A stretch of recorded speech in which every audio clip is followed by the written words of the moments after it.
Insomnia. Boom! Caitlin bolted up in bed in a cold sweat.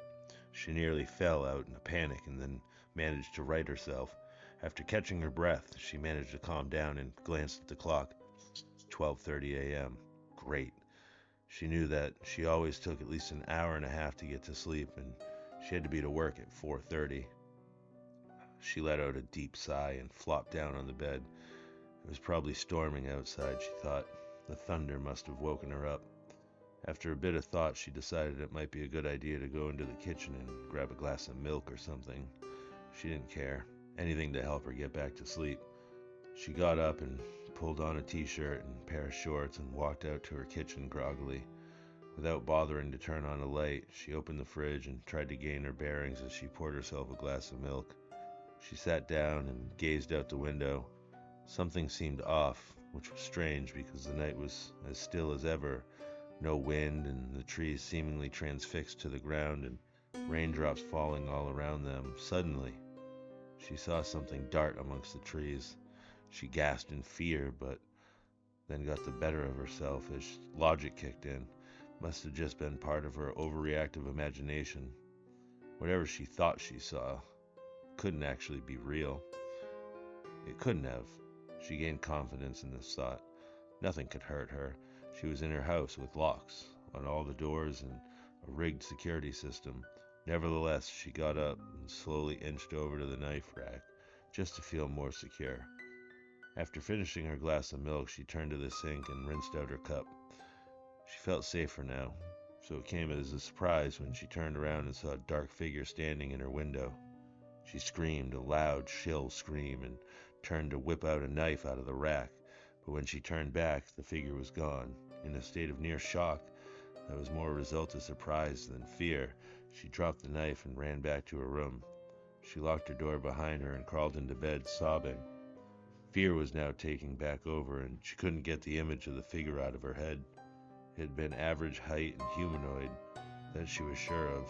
She told herself it might have just been a teenager wanting to roam the neighborhood at night and maybe vandalize a few buildings, but something made her feel otherwise. She wasn't sure what. Maybe its stillness, maybe it was the way it showed no sign of surprise when it was found out, but what really scared her was she couldn't see the face. It was standing right outside her window and she couldn't see its face.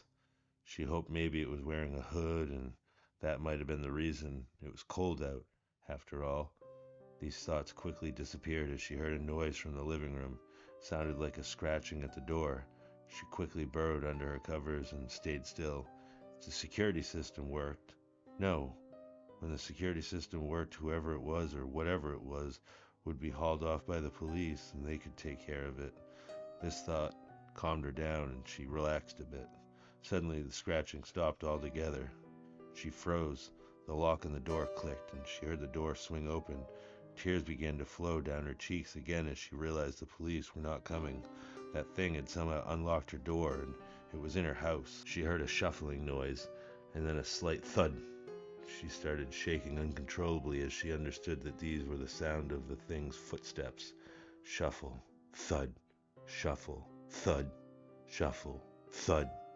The noises grew louder as it came down her hallway. She heard it slowly open the door to her spare bedroom and let out a sigh of relief. Maybe it would just go through that room and leave. She nearly choked in surprise when she heard a loud ripping noise. It had just torn up her other bed. She heard the monster let out a strangled, low scream of anger, and then a faster shuffling towards her room. She heard it start scratching at the door, and the knob began to turn back and forth. She suddenly bolted up in bed and screamed, "What do you want from me?" The creature at her door didn't answer. The scratching got louder and louder, and then it stopped. The lock on the knob turned. Her door swung open, and the thing stumbled through. It was hideous, to say the least. It was wearing a long, black, hooded robe, and it had mottled, shrunken, brown fingers with nails that were so long they looked more like claws. Caitlin was so frightened she couldn't make a noise as it seemingly glided straight up to her and pulled down its hood. Caitlin let out a shrill squeak of fear as she saw its face. It had frayed black hair that hung down to its shoulders and skin that was rotted and even torn in some places. But the worst part was its eyes. Its eyes were sewn tightly shut. so tight that blood seeped out through some places that the thread cut in too deep. It let out a tortured moan as it reached towards Caitlin's neck. She dodged its grasp and tried to make for the door, but the creature that was once so slow darted there before and closed it. Caitlin frantically backed up, only to find herself in a tight corner. The creature's claws sped towards her neck. Caitlin opened her mouth one last time to scream, but she never got the chance. Headline: News for January 23rd, 2012.